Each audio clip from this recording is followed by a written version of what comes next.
एक मरतबा सूरह हम्द और 3 मरतबा सूरह इखलास की तिलावत फरमा लें, फिर उसके बाद नाम मैं बता दूँ इंशाअल्लाह।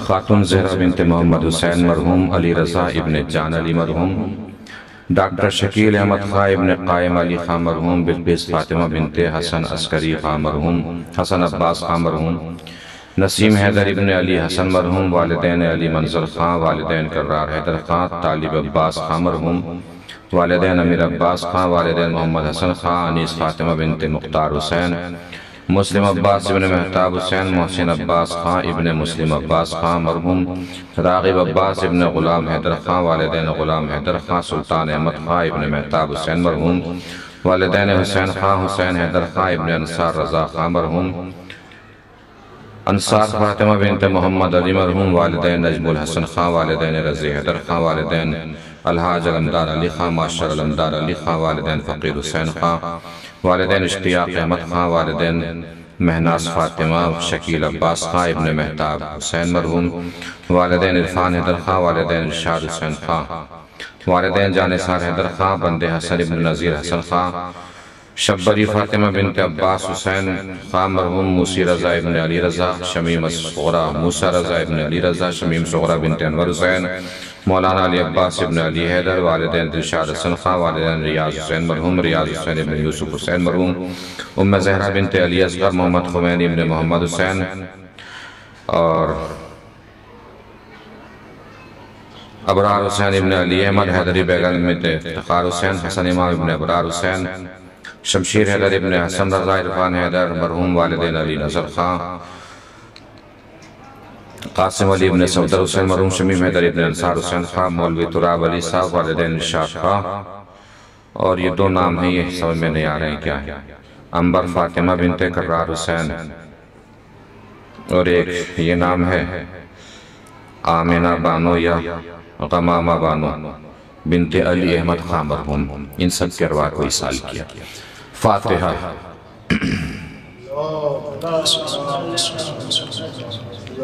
अल्हम्दुलिल्लाह रब्बिल आलमीन।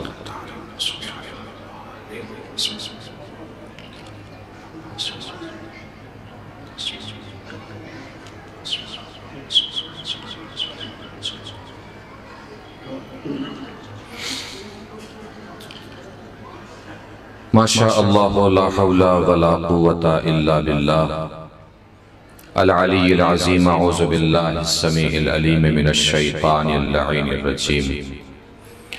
बिस्मिल्लाहिर रहमानिर रहीम। अल्हम्दुलिल्लाहि रब्बिल आलमीन। अस्सलातु वस्सलाम अला अशरफिल अव्वलीन वल आखिरीन खातमिन नबिय्यीन शफीउल मुज़निबीन रहमतल लिल आलमीन अल मुलक़्क़ब बित्ताहा व यासीन मौलाना मौला सकलैन सय्यदुल कौनैन इमामुल क़िबलतैन जद्दुल हसन वल हुसैन बिल क़ासिम मुहम्मद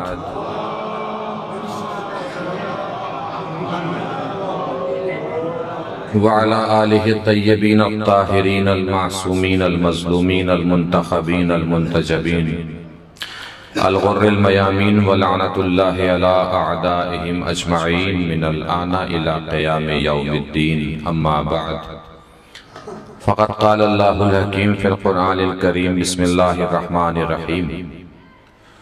हुवल्लज़ी बअअस फ़िल उम्मिय्यीन रसूलन मिनहुम यतलू अलैहिम आयातिही व युज़क्कीहिम व युअल्लिमुहुमुल किताब वल हिकमह व इन कानू मिन क़ब्ल लफ़ी ज़लालिम मुबीन। सलावत पढ़ें बर मुहम्मद व आले मुहम्मद।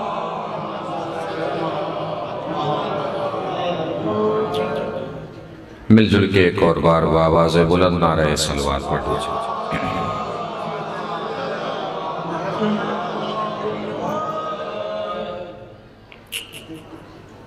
28 रजब यानी आगाज़ सफ़र इमाम हुसैन अलैहिस्सलातु वस्सलाम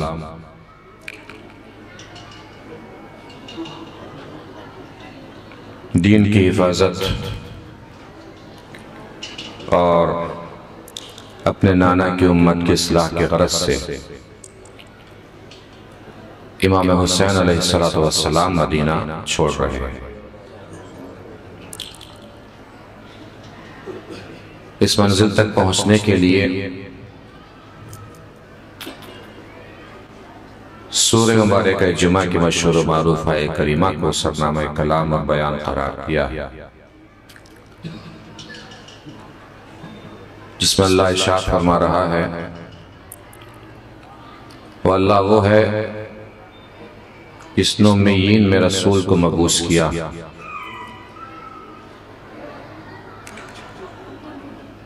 सूरह जुमा में परवरदिगार आलम ने रिसालत का तज़किरा भी किया है, इमामत को भी बयान फरमाया है,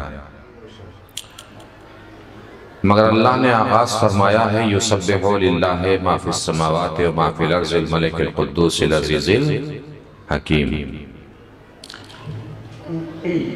जो भी जमीन और आसमान में अशिया हैं, चीजें हैं, जो कुछ है, वो सब चीजें अल्लाह की तस्बीह करती हैं। रिसालत का बयान भी है, नबुव्वत का तज़किरा भी है, इमामत का बयान भी है, लेकिन अल्लाह ने सबसे पहले खुद अपना तज़किरा फरमाया। इसका मतलब दीन को चाहे जितना फैला लीजिए, उसकी असल असास और बुनियाद अल्लाह को मानना है, और ये अल्लाह को मानना फुरूए दीन में नहीं है, उसूले दीन में है। इसका मतलब यह है कि किसी के कहने से अल्लाह को नहीं मानना, अपनी अक्ल की रोशनी में अल्लाह को मानना है, दलीलों के जरिए अल्लाह को मानना है। दलीलों का बहुत बड़ा होना जरूरी नहीं है, बहुत किताबी होना जरूरी नहीं है, बहुत इल्मी होना जरूरी नहीं है।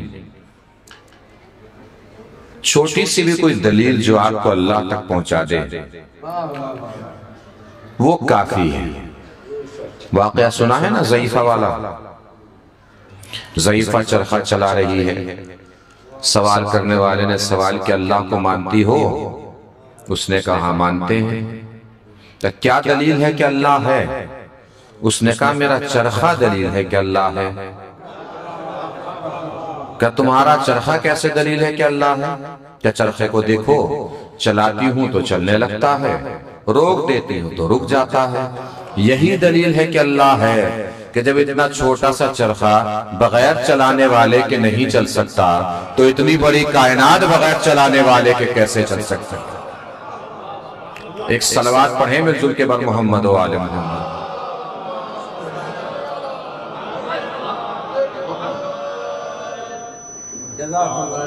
तो असलो असास और दीन की बुनियाद क्या है? अल्लाह को मानना। अब अल्लाह को मान लिया है तो फिर उन सब को मानना है जिन जिन को अल्लाह मनवाए। वही अल्लाह इरशाद फरमा रहा है, हुवल्लज़ी बअसा फ़िल उम्मिय्यीना रसूलन मिनहुम यतलू अलैहिम आयातिही व युज़क्कीहिम व युअल्लिमुहुमुल किताब वल हिकमा। रसूल को मबूस किया और अल्लाह ने रसूल को कुछ जिम्मेदारियां दी। क्या क्या जिम्मेदारियां दी? हुवल्लज़ी बअसा फ़िल उम्मिय्यीना रसूलन मिनहुम यतलू अलैहिम आयातिही। पहली जिम्मेदारी यह है कि मेरा रसूल आयात कुरान की तिलावत करेगा। वयुज़क्कीहिम, नफ्सों का तस्किया करेगा, नफ्सों को पाक करेगा। वयुअल्लिमुहुमुल किताब वल हिकमा, और किताब और हिकमत की तालीम देगा। आयात की तिलावत, नफ्सों को पाक करना, किताब और हिकमत की तालीम देना।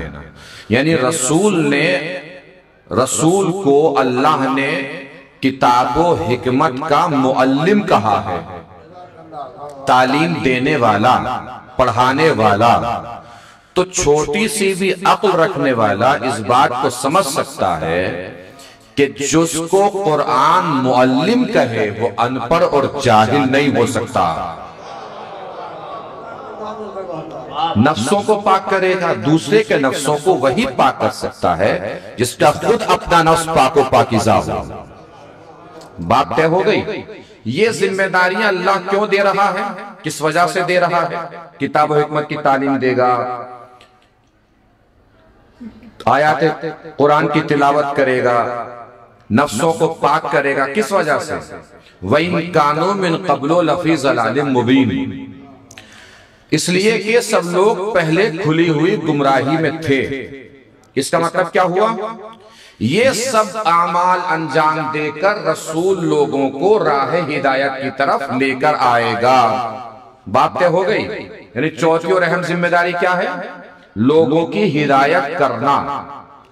किन लोगों की हिदायत की जिम्मेदारी अल्लाह ने रसूल को सौंपी है? जो मौजूद है रसूल के सामने, बस उन्हीं को राह हिदायत दिखाना रसूल की जिम्मेदारी है।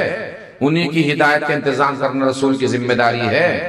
व इन कानू मिन क़ब्ल लफ़ी ज़लालिम मुबीन व आखरीना मिनहुम लम्मा यल्हक़ू बिहिम, सिर्फ मौजूदा लोगों की हिदायत का इंतजाम करना ये रसूल की जिम्मेदारी नहीं है, बल्कि वो अफराद जो आने वाले हैं इनसे दूसरे, जिनकी इनसे अभी मुलाकात भी नहीं हुई, उनकी हिदायत का इंतजाम भी करना किसकी जिम्मेदारी है?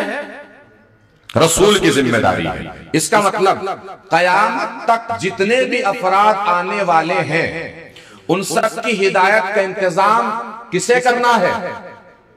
किसे करना है? रसूल को करना है। बात तय हो गई ना।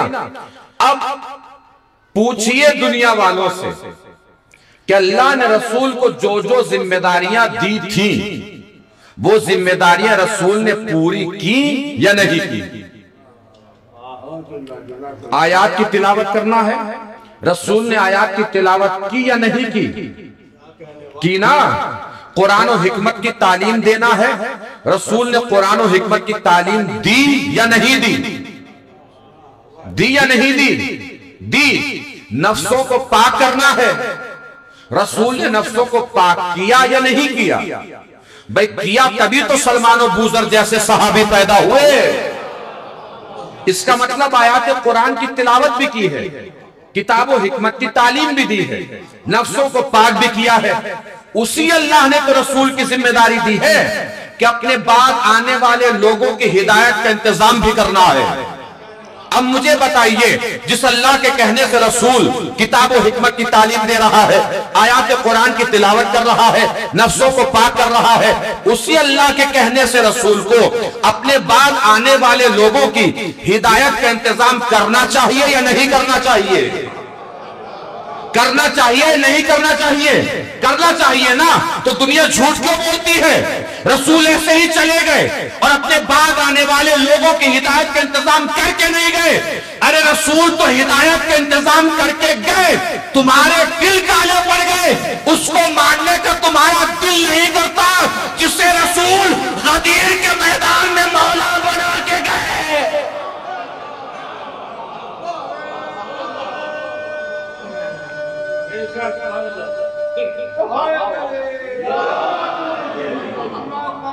मोहम्मद बाबा ने बड़ो नाम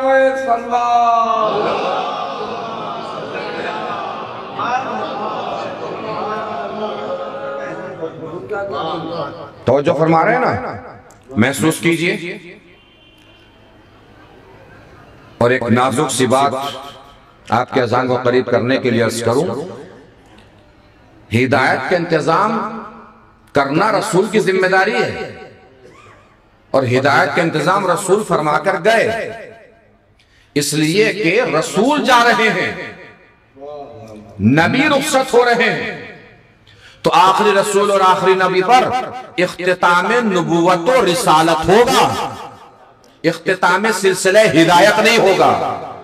सिलसिले हिदायत चलता रहेगा, बाद नबुव्वत और रिसालत यही सिलसिले हिदायत बनामे खिलाफत पहचाना जाएगा, बनामे विलायत पहचाना जाएगा, बनामे इमामत पहचाना जाएगा। जितने भी उम्मत मुस्लिमा में फिरके हैं सबके यहां ये तीनों मनसब पाए जाते हैं। विलायत भी है, इमामत भी है, खिलाफत भी है।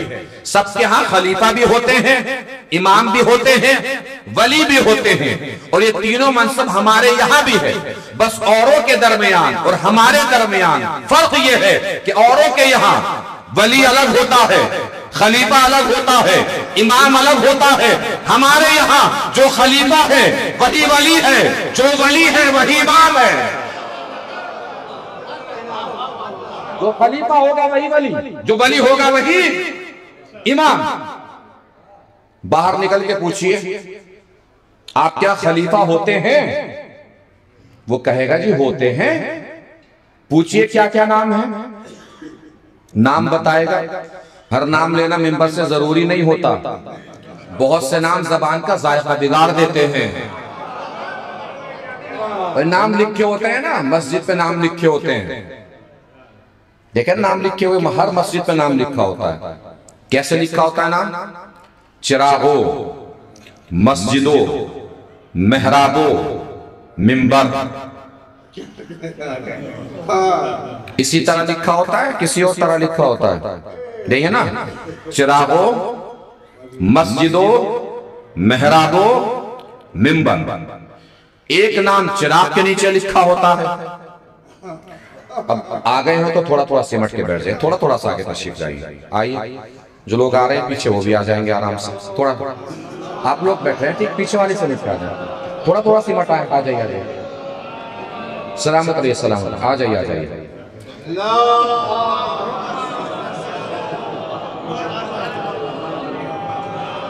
भाई इतना सारा आ गए हैं तो थोड़ा सा और आना है, बस थोड़ा थोड़ा सा आ जाइए, आ जाइए, आ जाइए।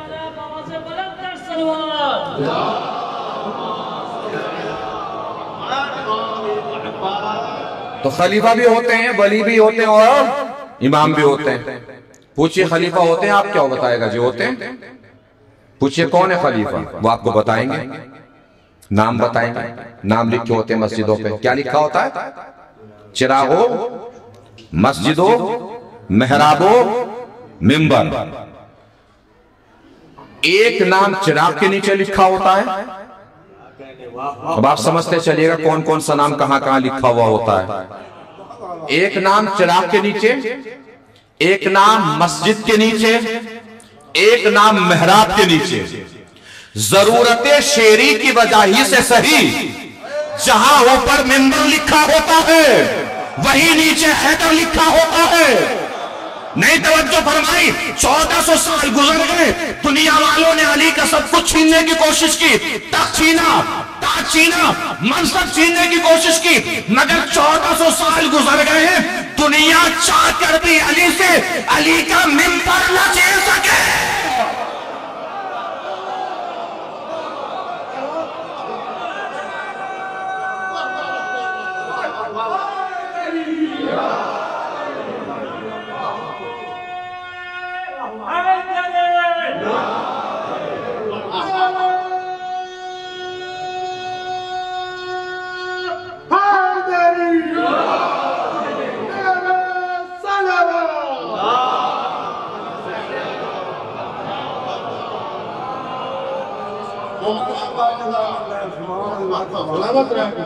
तो खलीफा होते हैं। फिर उनसे पूछिए कि आपके यहाँ इमाम होते हैं? वो कहेगा जी होते हैं। कौन कौन इमाम? इमाम अबू हनीफा इमाम, इमाम मालिक इमाम, इमाम शाफई इमाम, इमाम अहमद इब्ने हम्बल इमाम। तवज्जो फरमाई आपने, जिसे वो खलीफा कहेगा उसे इमाम नहीं कहेगा। फिर पूछिए आप क्या वली होते हैं? वो कहेगा जी होते हैं। तो कौन कौन वली? तो ख्वाजा निजामुद्दीन औलिया वली, ख्वाजा मोइनुद्दीन चिश्ती वली, तवज्जो फरमाई, जिससे वो वली कहेगा उसे खलीफा और इमाम नहीं कहेगा, जिसे इमाम कहेगा उसे खलीफा और वली नहीं कहेगा, जिसे खलीफा कहेगा उसे वली और इमाम नहीं कहेगा। तन्हा हम हैं। हमारे किसी बच्चे को भी उठाकर पूछिए तुम्हारा इमाम कौन, वो कहेगा अली। रसूल का खलीफा कौन, वो कहेगा अली। अल्लाह का वली कौन, वो कहेगा अली। हम तो अपनी मस्जिदों से भी दुनिया वालों को बताते हैं अशहदु अन्ना अमीरुल मोमिनीना व इमामुल मुत्तकीना अलीयम वलीयुल्लाह व वसीय्यु रसूलिल्लाह व खलीफतुहु बिला फस्ल। मैं गवाही देता हूँ अली मोमिनों के इमाम है, मोमिनों के अमीर है, मुत्तकीन के इमाम है, अल्लाह के वली है, रसूल के बिला फस्ल खलीफा है। यानी ये बात तय हो गई, जिसे हम इमाम मानते हैं उसी को रसूल का खलीफा मानते हैं, और जिसे हम इमाम नहीं मानते ना उसे रसूल का खलीफा भी नहीं मानते।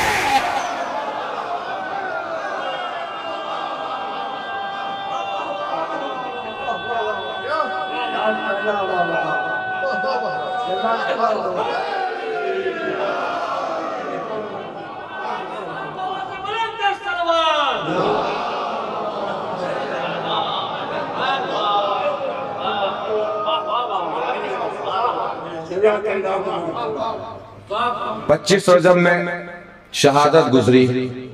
कौन से इमाम की? 7वें इमाम की। ये जो 7वें इमाम हैं यही तो रसूल के 7वें खलीफा हैं। अब बाहर किसी से निकल के कहिए क्या 7वें खलीफा की शहादत थी, वो तो चकरा जाएगा, बेहोश हो जाएगा। जिंदगी बस सुने ही नहीं उसने 7वां खलीफा, सुने ही 4 खलीफा है।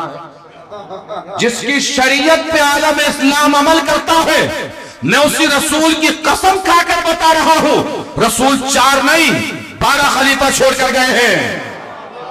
और कुरान मजीद की आयत भी इस बात की गवाह है। बिस्मिल्लाहिर्रहमानिर्रहीम वलक़द अख़ज़ल्लाहु मीसाक़ बनी इस्राईल व इज़ बअसना मिनहुम इस्नै अशरा नक़ीबा। अल्लाह ने बनी इस्राईल में 12 सरदार मुंतखब किए। हुजूर अकरम सल्लल्लाहु अलैहि वसल्लम इस आयत की तिलावत फरमा रहे हैं। लोगों ने पूछा या नबी अल्लाह, बात तो ये बनी इस्राइल की है, आप हमें क्यों सुना रहे हैं?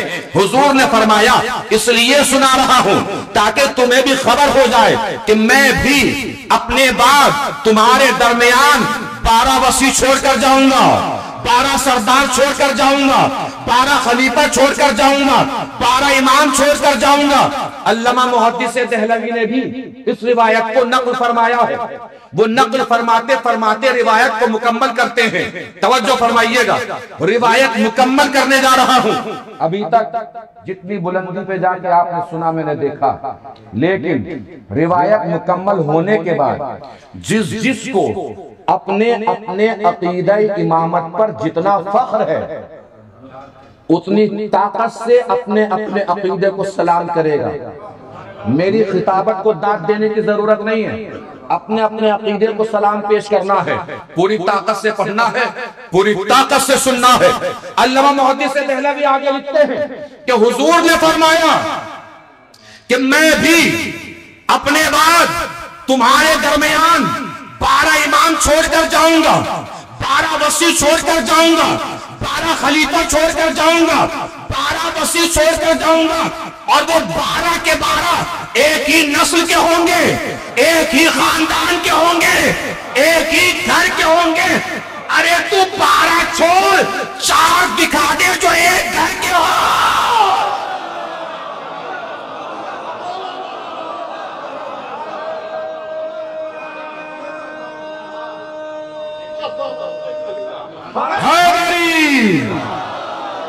मोहम्मद वाले मोहम्मद आवाज़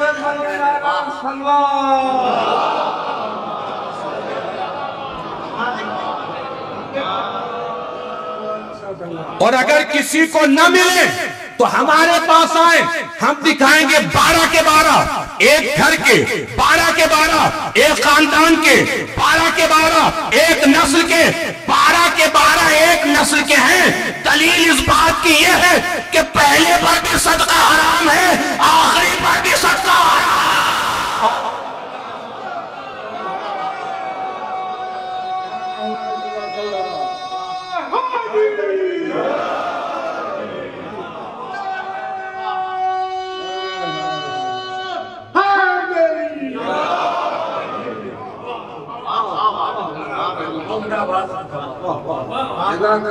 तो रसूल को जब जिम्मेदारियां दी हैं अल्लाह ने, तो हुजूर को हिदायत का इंतजाम करना चाहिए नहीं करना चाहिए?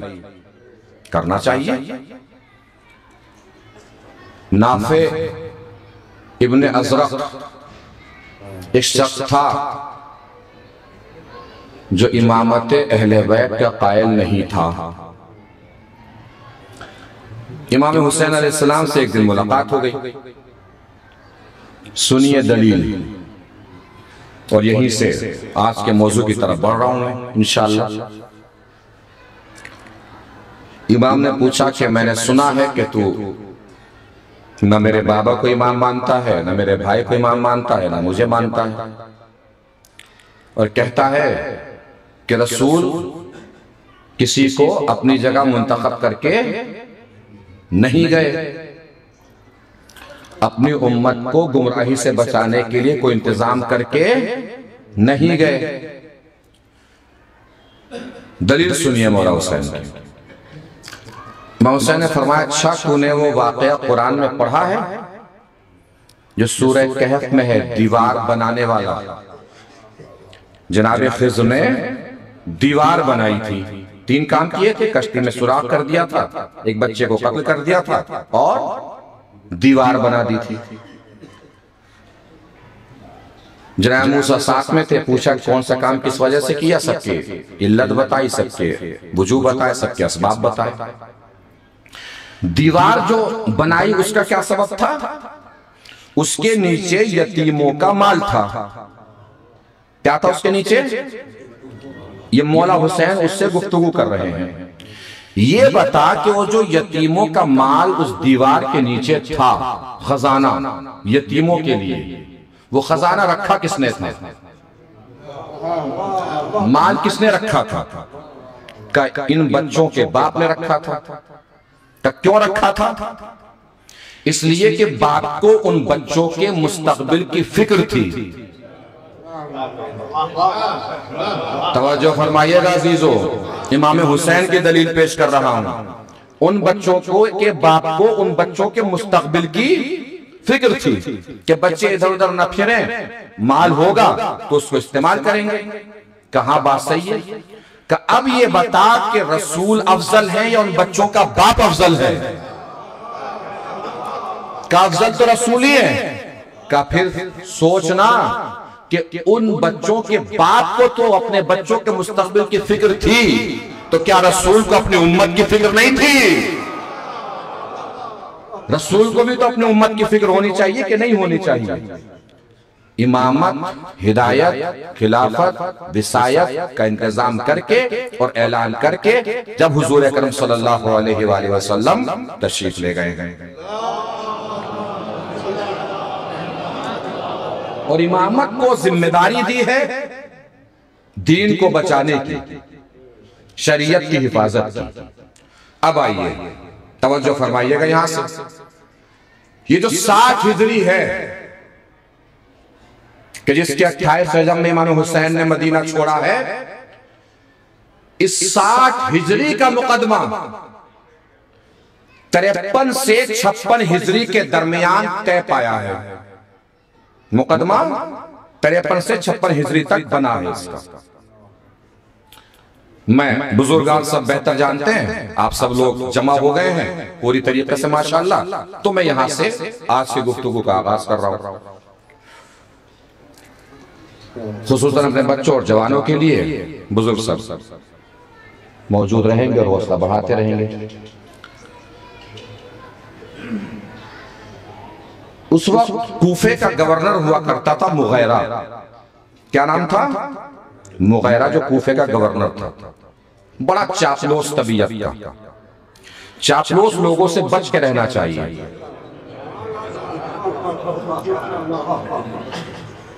चापलूस लोगों से बच के रहना चाहिए। ये लोगों को वो बना देते हैं जो वो होते भी नहीं हैं।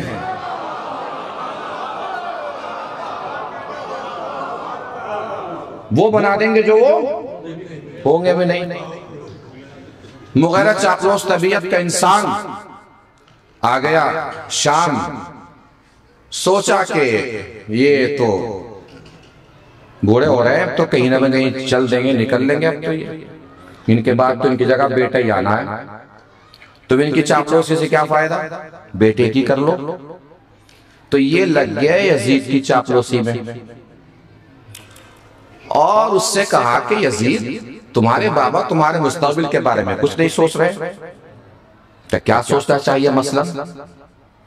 तो तुम सहाबी के बेटे हो, इतने ज़हीन हो, इतने चालाक और होशियार हो, आबिद हो, नमाजी हो, आबिदे शब जिंदादार हो, मुत्तकी हो, परहेजगार हो, अपने बाबा से कह के अपनी वली अहदी का ऐलान क्यों नहीं कराते? और कोई जो है फिर तुम्हारी मुखालिफत भी नहीं करेगा। तुम तो इतने बड़े चालाक और होशियार आदमी हो, चापलूसी की हद देख रहे हैं, कोई हद ही नहीं है।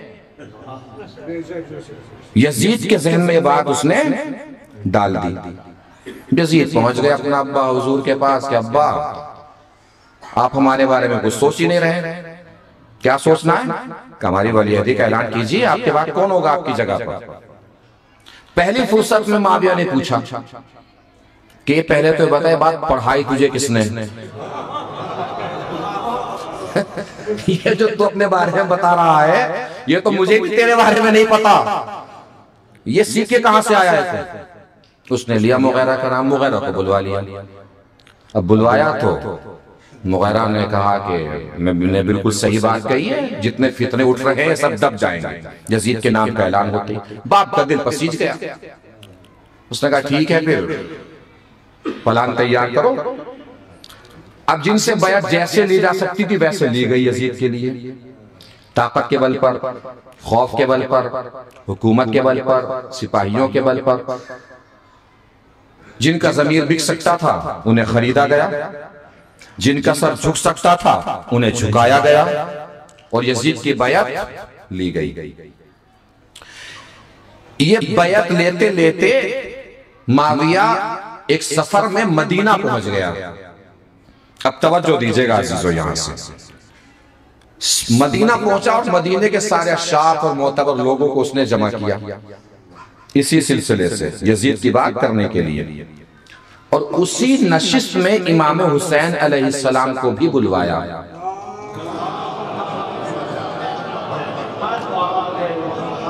इमाम हुसैन तशरीफ ले आए, बात की, खड़ा हुआ इमाम हुसैन की तरफ, रुक किया इसने और कहा कि ये जो मैंने इतने सारे लोगों को बुलाया है, इस वजह से बुलाया है कि मेरा जो बेटा है यजीद, वो बड़ा आबिद, जाहिद, मुत्तकी, परहेजगार, आबिद शब जिंदादार, नमाज शब का पाबंद, रोजेदार, बेकसों का सहारा, मजलूमों का हमदर्द। कैफियत महसूस करेंगे जुमले की। एक नालायक बाप जितना अपने नालायक बेटे की तारीफ कर सकता था,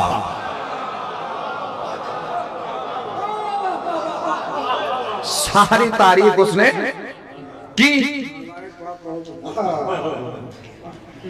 अब इमाम हुसैन का जवाब सुनिए। सब लोग यही है ना, जितने अफराद बैठे हैं सब यही हैं, महसूस कीजिएगा। जितनी जिसके दिल में इमाम हुसैन की अजमत जलवागर है, उतनी ताकत से इमाम हुसैन के जवाब को सलाम करना है। भरपूर तवज्जो समेट लीजिएगा, पूरी ताकत समेट लीजिएगा। जैसे ही बाप ने अपने बेटे की तारीफ की, आबिद शब जिंदादार है, नमाजी है, परहेजगार है, रोजेदार है, हमदर्द है, हसास है, लोगों के काम आने वाला है, इमाम हुसैन ने फौरन फरमाया, तू तो ऐसे तारीफें कर रहा है जैसे किसी गायब की तारीफ कर रहा हो, जिसके बारे में कोई कुछ जानता ही ना हो। अरे यजीद के बारे में सब जानते हैं, अब सुनिए मौला हुसैन का जुमला।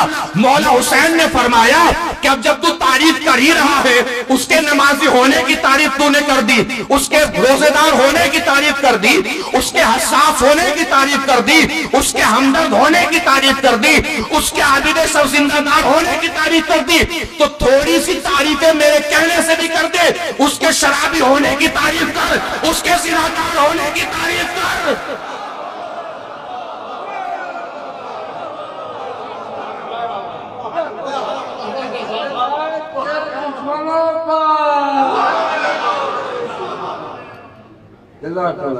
कर तारीफ, उसकी बंदरों से खेलने की तारीफ कर,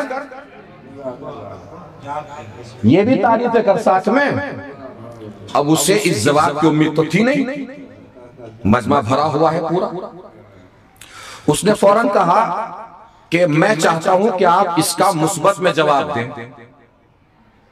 हम वली अहदी का ऐलान कर रहे हैं यजीद के, मैं चाहता हूं कि आप मुस्बत में इसका जवाब दीजिए, यानी हां में हां मिलाइए। तवज्जो फरमाइएगा अजीजों, हां में हां मिलाइए। अब सुनिए माविया का जुमला, फिर मौला हुसैन का जवाब सुनिएगा। माविया कहता हूं जो बातें आपने की है ना मेरे बेटे के बारे में, मेरा बेटा तो आपके बारे में ऐसी बातें नहीं करता, वो तो बड़ा शरीफ है, नेक बच्चा है हमारा। मेरा बेटा आपके बारे में ऐसी बातें नहीं करता जैसी आप मेरे बेटे के बारे में बात कर रहे हैं। इमाम हुसैन ने पलट के फरमाया, जो मैं तेरे बेटे के बारे में जानता हूं वो मैं बता रहा हूं। हिम्मत हो तो अपने बेटे से बोल, जो मेरे बारे में जानता हो बता।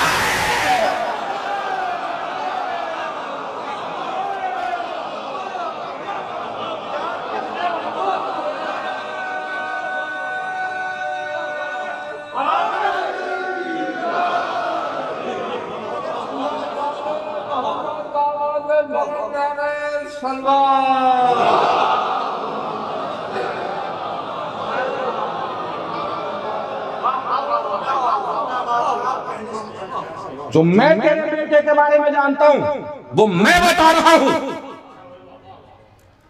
अपने बेटे से बोल, जो वो मेरे बारे में जानता हूं वो बताए।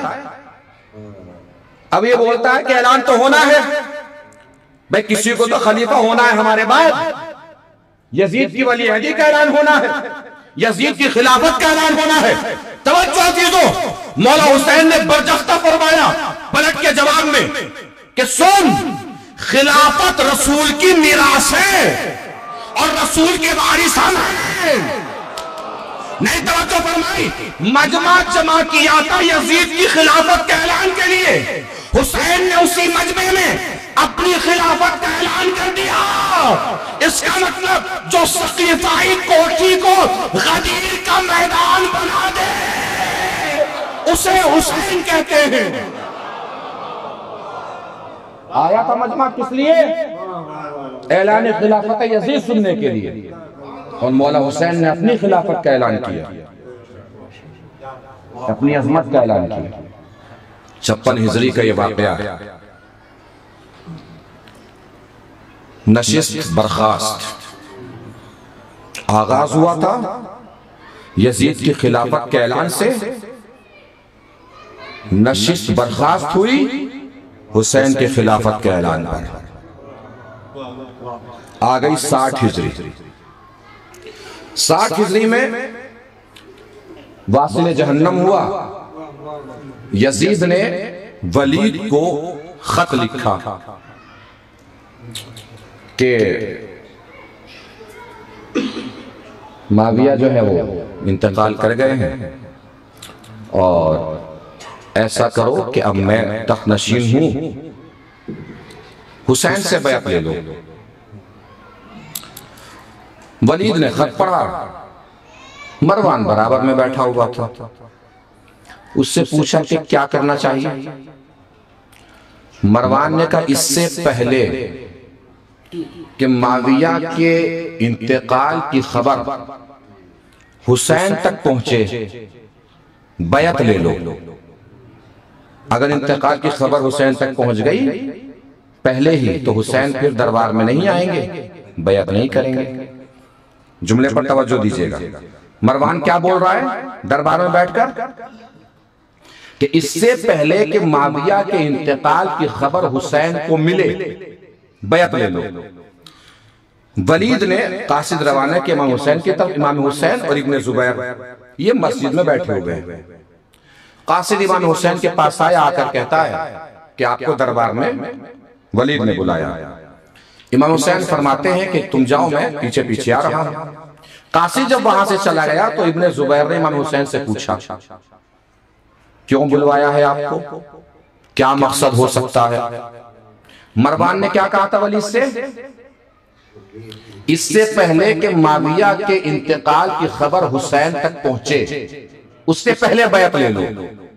अब इब्ने जुबैर पूछ रहा है कि आपको दरबार में क्यों बुलवाया है? मौला जवाब देते कि माविया मर गया है। सलामत रहे, माविया मर गया है। तो आपको कैसे पता चला कि माविया मर गया है? कब मैंने रात खान में देखा है, उसका मिंबर सरनिगू है और दरबार आग में जल रहा है, उसका दरबार आग में जल रहा है। अल्लाह जाने जुमले का इस्तकबाल कैसे करेंगे, मैं तो पढ़ के आगे बढ़ जाऊंगा। आप जाने, मौला हुसैन की अजमत जाने। जिसके दिल में जितनी अहले बैत के दुश्मन से नफरत है उसके लहजे से पता चलना चाहिए, अगर कैफियत महसूस कर सके। क्या कहा? दरबार आग में जल रहा है, दरबार आग में जल रहा है। अभी ना बरज़ख है, ना दोज़ख है, ना जहन्नम है, दरबार आग में जल रहा है। ये होती है अहले बैत के दुश्मन की सजा, इधर मरा इधर जला।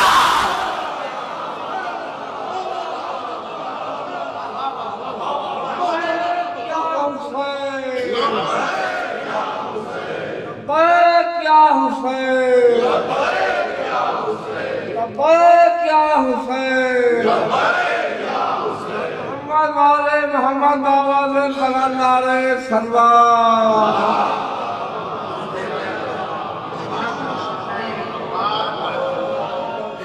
इधर मरा इधर जला। इमाम हुसैन अलैहिस्सलाम घर तशरीफ लाए, बनी हाशिम के जवानों को इकट्ठा किया कि दरबार जाना है, मगर तुम सबको दरबार में नहीं आना है। दरबार में मैं तन्हा जाऊंगा, क्योंकि मुझे तन्हा ही बुलाया है। तुम सब बाहर खड़े हो जाना, अगर मेरी आवाज बुलंद हो तब दरबार में आना। सब बाहर खड़े हो गए। इमाम हुसैन अलैहिस्सलाम दरबार में अंदर तशरीफ ले गए। वलीद ने पूरा जो भी खताना, माविया का इंतकाल, यजीद की डिमांड सब कुछ बताई और कहा कि बयात करनी है आपको। इमाम हुसैन अलैहिस्सलाम ने फरमाया कि रात के सन्नाटे में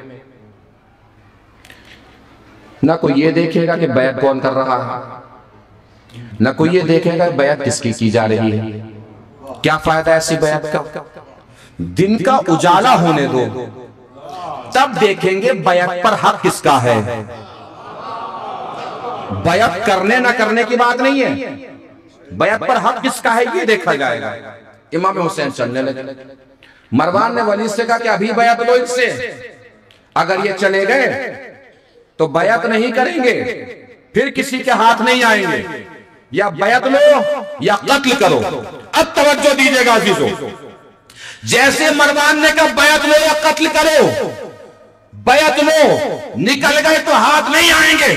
इमाम हुसैन पलटे और पलट के मरवान की तरफ इशारा करके कहा, यब्ना ज़रक़ा।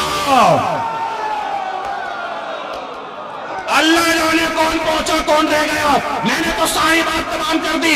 यब्ना ज़रक़ा, न उसका नाम लिया न उसके बाप का नाम लिया, सीधे सीधे कहा यब्ना ज़रक़ा, ओ नीली आंखों वाली औरत के बेटे,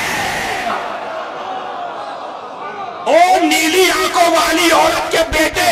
मरवान की मां नीली आंखों वाली फाहिशा मशहूर थी। इमाम हुसैन ने उसकी मां की निस्बत से उसे खिताब करके बताया कि हुसैन के मुकाबले पर बोलने वाला कुछ भी हो सकता है, हलाल ज़ादा नहीं हो सकता।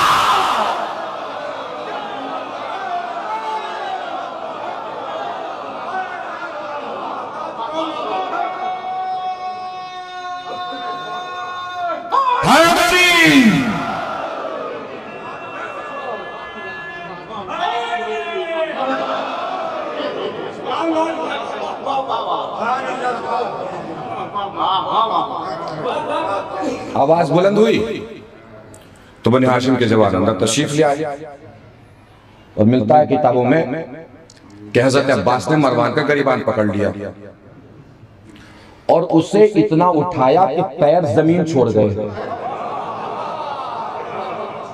इसका मतलब हजरत अब्बास ने भी हुसैन के दुश्मन की सजा बताई, ना आसमान पे अमान ना जमीन पे अमान।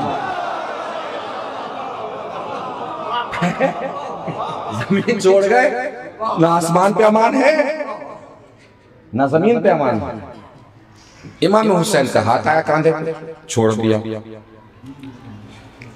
इतना गुस्सा इतना जलाल, फौरन छोड़ दिया। छोड़ के क्या बताया? करबला का आगाज हो रहा है। तवज्जो दीजिएगा अजीजों, करबला का आगाज हो रहा है और हजरत अब्बास बउनवाने वफा पहचाने जाएंगे। हजरत अब्बास ने छोड़ के बताया, जज्बात पे अमल करने का नाम वफा नहीं है, इमाम के हुक्म की इताअत करने का नाम वफा है।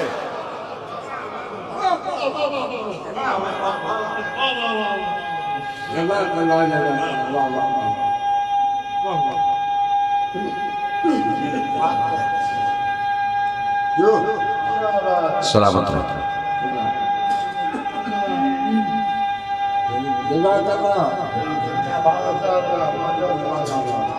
कितना टाइम है?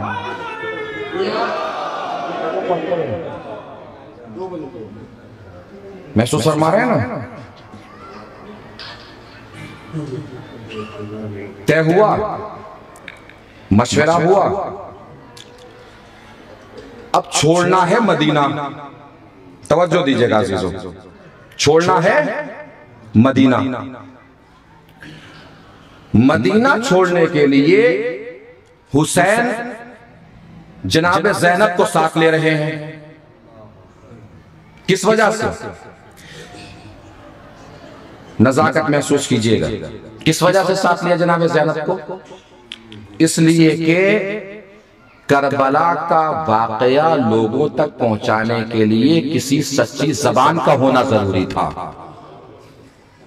अब बउनवाने फजीलत इसको महसूस कीजिए। आपके आंसू, आपके जज्बात की कदर करता हूं, लेकिन कुछ मिनट और मेरे साथ रहिए। दो शख्सियतें करबला तक हैं जो जिम्मेदार हैं, दो शख्सियतें करबला के बाद हैं जो जिम्मेदार हैं। करबला तक इमाम हुसैन और हज़रत अब्बास हैं, करबला के बाद इमाम सज्जाद और जनाब ज़ैनब हैं। तवज्जो फरमा रहे हैं ना? जनाब ज़ैनब और इमाम सज्जाद हैं।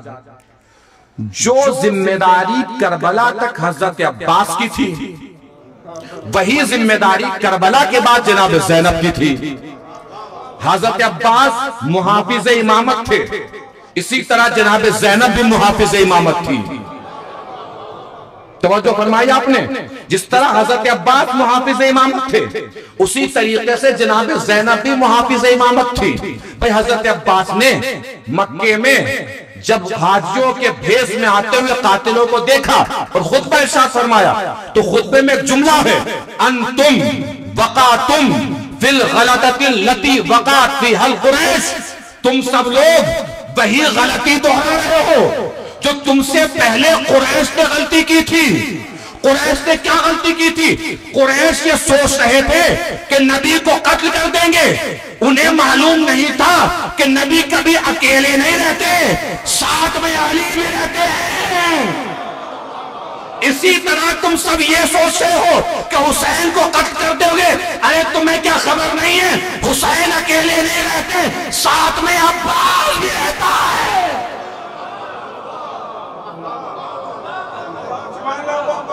अब्बास के होते हुए हुसैन को कत्ल करना किसी के बस में नहीं है। इसी तरह ज़ैनब के होते हुए सज्जाद को कत्ल करना किसी के बस में नहीं है। दरबार कूफा में इमाम सज्जाद के जब कत्ल का हुक्म दिया गया, जनाब ज़ैनब जैसे रहमतों का और करम का बादल छा जाता है ना, ऐसे जनाब ज़ैनब ने इमाम सज्जाद के ऊपर साया किया। इब्न ज़ियाद ने पूछा, ये कौन है? क्या हुसैन की बहन ज़ैनब है? इब्न ज़ियाद को शरारत सूझी। तवज्जो दीजिएगा, बस मैं दरबार से दरबार का मंजर मिलाऊंगा, फिर देखिएगा कि ज़ैनब शरीकतुल हुसैन किस वजह से है। वही लहजा मिलेगा, वही तेवर मिलेगा, वही अल्फाज की नशिस्तों पर खास मिलेगी। इब्ने ज़ियाद ने शरारत में क्या कहा? अल्हम्दुलिल्लाहिल्लज़ी फज़हकुम व क़तलकुम, शुक्र है उस अल्लाह का जिसने तुम्हें कत्ल किया और तुम्हें जलील किया। जनाब ज़ैनब ने उसी के अंदाज पर, उसी के ऊपर पलटवार किया और उसके रुखसार पे ऐसा तमाचा मारा कि कयामत तक आने वाली नस्लें भी उसके रुखसार पर लगे हुए तमाचे को महसूस करेंगी।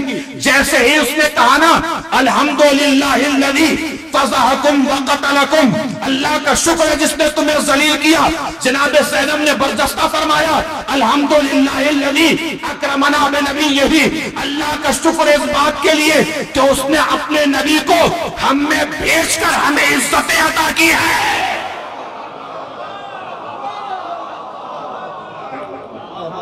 अपने नबी को हमें भेजकर हमें इज्जत अता की। अब सुनिए जुमला, सब जानते हैं, जितने तारीख जानने वाले लोग हैं कि जनाब ज़ैनब ने अपने ज़ात को जो खिताब किया है, ना उसके बाप के नाम से खिताब किया है, ना उसके नाम से खिताब किया है। जनाब ज़ैनब ने भी बिल्कुल इमाम हुसैन के लहजे में फरमाया यबना मरजाना, नहीं पहुंची बात, यबना मरजाना। इब्ने ज़ियाद की मां मरजाना फाहिशा मशहूर थी, बदकार मशहूर थी। जनाब ज़ैनब ने फरमाया यबना मरजाना, यानी जनाब ज़ैनब ने बताया हमसे इज्जत और जिल्लत की बातें कर रहा है, पहले अपने नाम के सामने से अपनी मां का नाम तो हटा।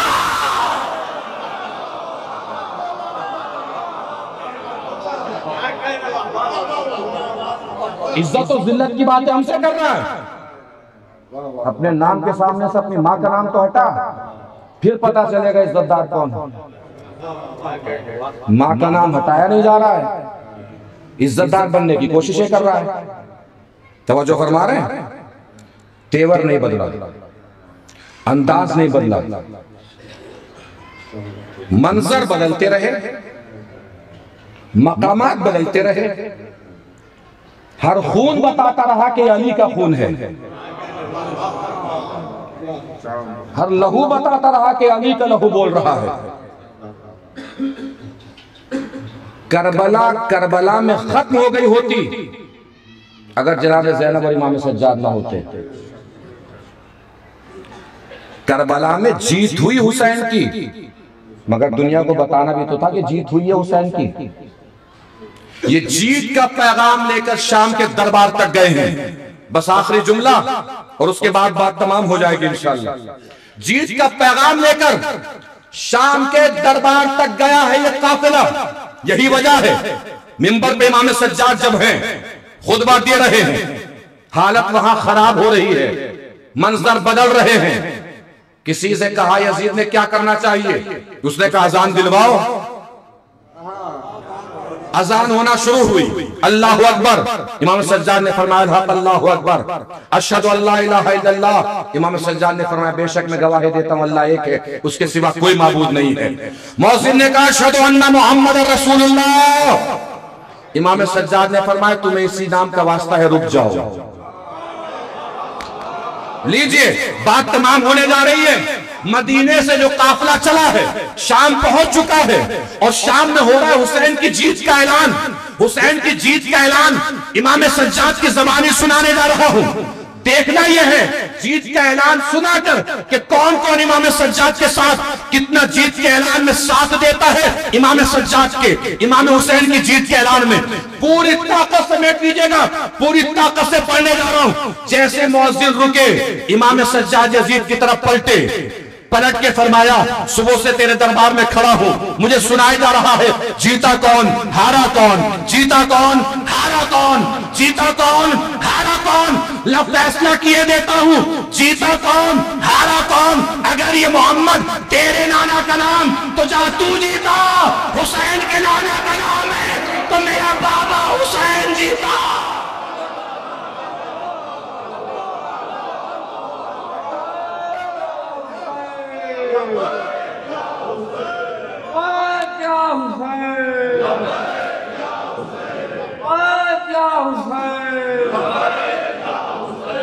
लब्बैक या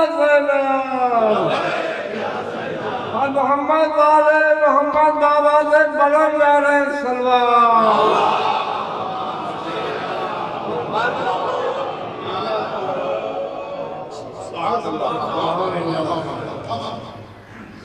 और इमाम हुसैन ने मदीने से निकलते वक्त तो जनाब मोहम्मद हनफिया को वसीयत तहरीर की है। उसने बताया है कि मैं क्यों जा रहा हूं,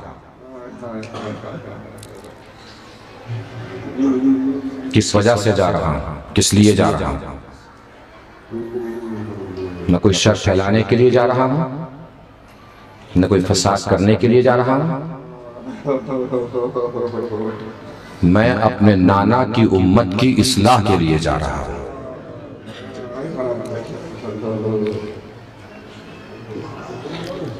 इमाम हुसैन अलैहिस्सलाम दरबार से पलट कर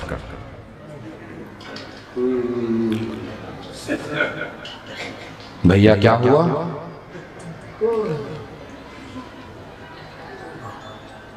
कमाजाई बैत मांगी गई। कहा तो भैया आपने क्या जवाब दिया? इमाम हुसैन ने पलट के पूछ लिया, माजाई तुम बताओ क्या जवाब देना चाहिए था? भैया आप खुद अली का लहू है, आपको पता है कि जवाब इनकार ही है। कहा तो इनकार तो कर दिया है, मगर अब मुश्किलात हैं, मदीना छोड़ना पड़ेगा। का भैया माजाई साथ रहेगी, ज़ैनब साथ रहेगी।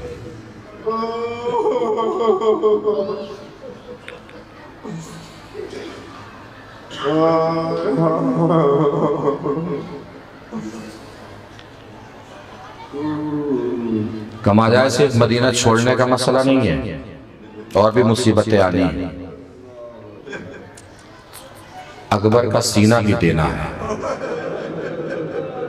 कि ज़ैनब साथ है, अब्बास के बाजू भी देने हैं कि ज़ैनब साथ है।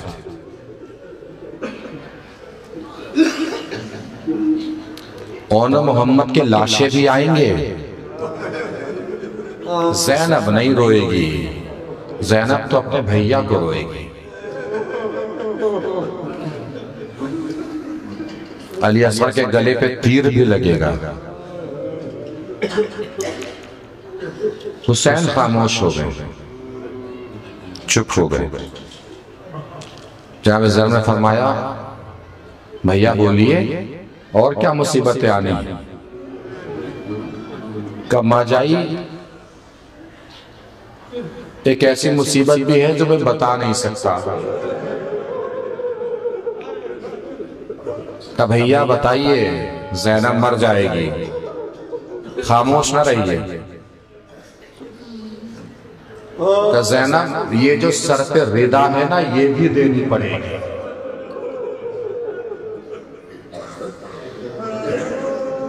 तो हुसैन मेरे माजाए, रिदा नाना के दीन से अजीज थोड़ी है, रिदा भी देंगे। तुम्हें भी हर मुसीबत में शरीक रहना पड़ेगा। ज़ैनब शरीक रहेगी। क्या भैया फिर ऐसा कर लेते हैं, जिम्मेदारियां बांट लेते हैं। मर्दों की सारी जिम्मेदारियां तुम पर रहेंगी, खवातीन की सारी जिम्मेदारियां मुझ पर रहेंगी। यहां तक के बच्चों की जिम्मेदारियां भी तकसीम कर लेते हैं। असगर आपके साथ रहेगा, सकीना मेरे साथ रहेगी। अल्लाह इन आवाजों पे रहमत नाज़िल करे। कोई गम ना दे सिवाय गम हुसैन के, कोई गम ना दे सिवाय गम रसूल वाले रसूल के। जो रो रहे हैं, अल्लाह उनके ऊपर रहमतों की बारिश फरमाए, रहमतें नाज़िल फरमाए। जो नहीं रो रहे हैं उनको इत्तला दे दूं कि सफर जो शुरू हो रहा है ना, ये सकीना के तमाचे खाने का सफर है।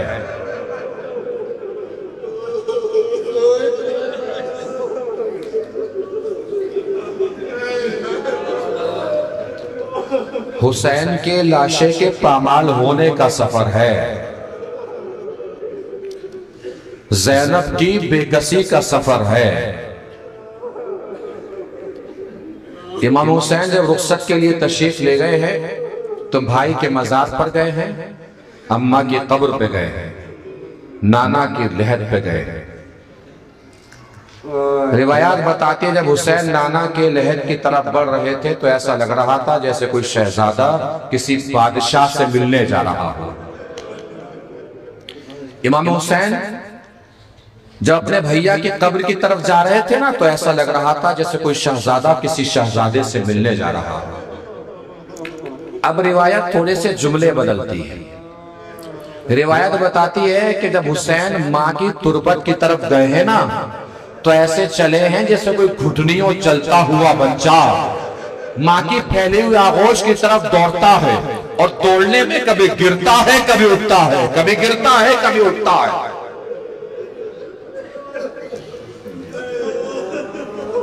अम्मा जा रहा है आपका हुसैन। हमारी पूरी जिंदगी गुजर जाती है इस तमन्ना में कि हम मदीना चले जाएं, मदीने की ज़ियारत हो जाए, मदीने की खाक को अपनी आंखों का सुरमा बना लें। पूरी जिंदगी गुजर जाती है मदीने जाने की ख्वाहिश में। हुसैन तो मदीना छोड़ रहे हैं और सिर्फ मदीना हुसैन के लिए मदीना नहीं है, यहाँ हुसैन के नाना भी है, यहाँ हुसैन के भाई भी है, यहाँ हुसैन की माँ भी है। हुसैन छोड़ रहे हैं मदीना। अब मैं एक बात अर्ज करूं आपकी खिदमत में, महसूस फरमाएंगे। हुसैन के लिए बड़ा मुश्किल था मदीना छोड़ना, हुसैन के लिए बहुत मुश्किल था मदीना छोड़ना।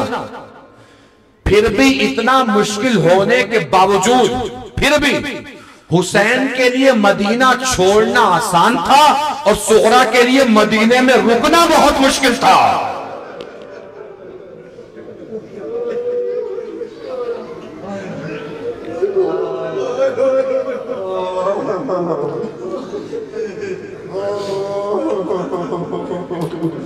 सुगरा जैसी बेटी को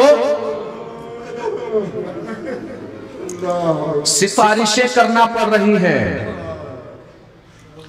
रूपी अम्मा आप कह दीजिए बाबा से साथ ले चलेंगे, अम्मा आप कह दीजिए साथ ले चलेंगे।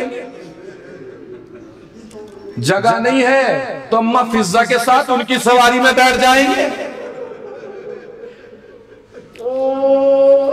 सुगरा को जब ये महसूस हो गया कि अब जाना नहीं है, आई हूं मेरे बाप के पास, अम्मा अब तो जा ही रहे हैं सब, मेरे छोटे से भैया को थोड़ी देर के लिए मेरे हवाले कर दीजिए। शायद अली असगर भी इसी इंतजार में थे।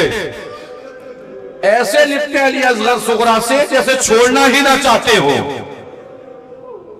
फिर किसी के पास नहीं गए अली असगर।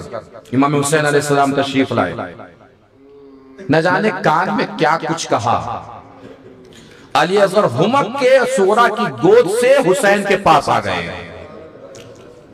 ऐसा लगा जैसे सुगरा हाथ मलती रह गई हो कि मेरा 6 महीने मेरा भैया अली असगर भी चला जाएगा। कुछ ही दिनों के अली असगर है ना, करबला में जाके 6 महीने का यह बच्चा होगा। लीजिए सब रुखसत हो रहे हैं, बस आखिरी रिवायत और मसाइब तमाम कर दे रहे हैं। रो लीजिए जितना रोना होगा।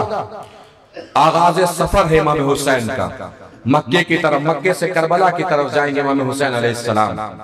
वक्त रुखसत इमाम हुसैन फरमाते हैं सबसे के सब जाएं सुगरा के पास, जाकर सुगरा से कोई बात नहीं करेगा, बस सुगरा के सर पर हाथ रखें आगे बढ़ जाए, सुगरा के सर पर हाथ रखे आगे बढ़ जाए, सुगरा के सर पर हाथ रखे आगे बढ़ जाए। वो लीजिए सुगरा एक जगह खामोश रुदास बैठी है, बीबी आ रही है, सुगरा के सर पे हाथ रख रही है, आगे बढ़ जा रही है। ज़ैनब ने हाथ रखा, आगे बढ़ गई। उम्मे लैला ने हाथ रखा, आगे बढ़ गई। यहां तक के सकीना ने भी हाथ रख दिया, हाथ रख के सकीना भी आगे बढ़ गई। इसी दरमियान सुगरा को अपने सर पर अपने जवान भाई अली अकबर के हाथों का लम्स महसूस हुआ। अल्लाह सब बहनों के भाइयों को सलामत रखे, सब भाइयों की बहनों की इज्जतों को सलामत रखे। ऐसे ना बिछड़े कोई भाई बहन जैसे सुगरा और अली अकबर बिछड़े हैं।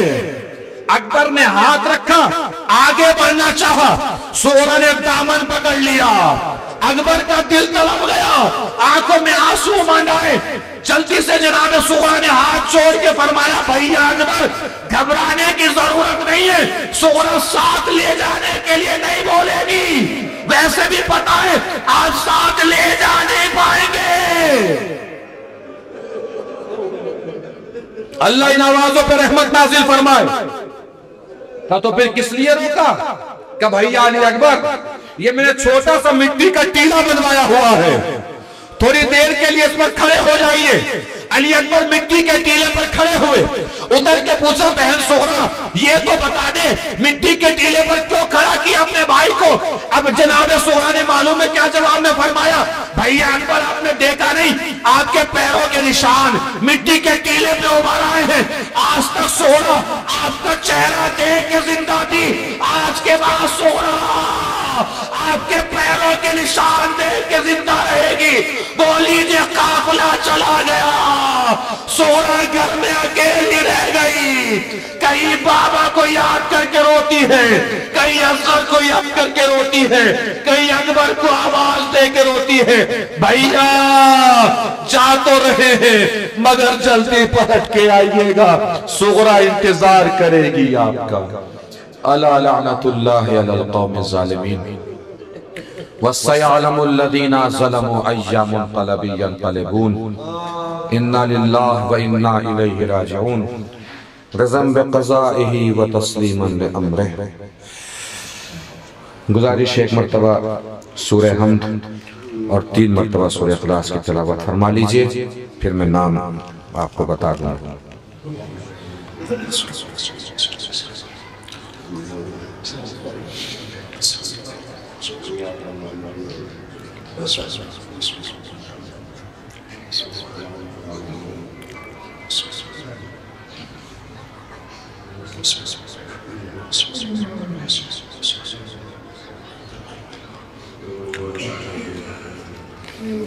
खातून ज़हरा बिनते मोहम्मद हुसैन, अली रज़ा इब्न जान अली, डॉक्टर शकील अहमद इब्न कायम अली, बिल्किस फातिमा बिनते हसन अस्करी, हसन अब्बास, नसीम हैदर इब्न अली हसन, वालिदैन अली मंजर खां, वालिदैन करार हैदर खां, तालिब अब्बास खां मरहूम, वालिदैन अमीर अब्बास, वालिदैन मोहम्मद असद खां, अनीस फातिमा बिनते मुख्तार हुसैन, मुस्लिम अब्बास इब्न मेहताब हुसैन, मोहसिन अब्बास खां इब्न मुस्लिम अब्बास, राग़िब अब्बास इब्न गुलाम हैदर, वालिदैन गुलाम हैदर खां, सुल्तान अहमद खां इब्न मेहताब हुसैन मरहूम, वालिदैन हुसैन खां हुसैन हैदर खां इब्न अंसार रजा, वालिदैन महनाज फातिमा, शकील अब्बास खां इब्न मेहताब हुसैन मरहूम, वालिदैन इरफान हैदर खां, वालिदैन इरशाद हुसैन खां, अंसार फातिमा बिनते मोहम्मद अली, वालिदैन नजमुल हसन खां, वालिदैन रजी हैदर खां, वालिदैन अलहाज अलमदार अली खां, मास्टर अलमदार अली खां, वालिदैन फकीर हुसैन खां, वालिदैन इश्तियाक अहमद खां, वालिदैन जानिसार हैदर खां, बंदे हसन इब्न नज़ीर हुसैन, शब्बरी फातिमा बिनते अब्बास हुसैन, मूसा रज़ा इब्न अली रज़ा, शमीम सुगरा बिनते अनवर हुसैन, मौलाना अली अब्बास इब्न अली हैदर, वालिदैन दिलशाद हुसैन खां, वालिदैन रियाज हुसैन मरहूम,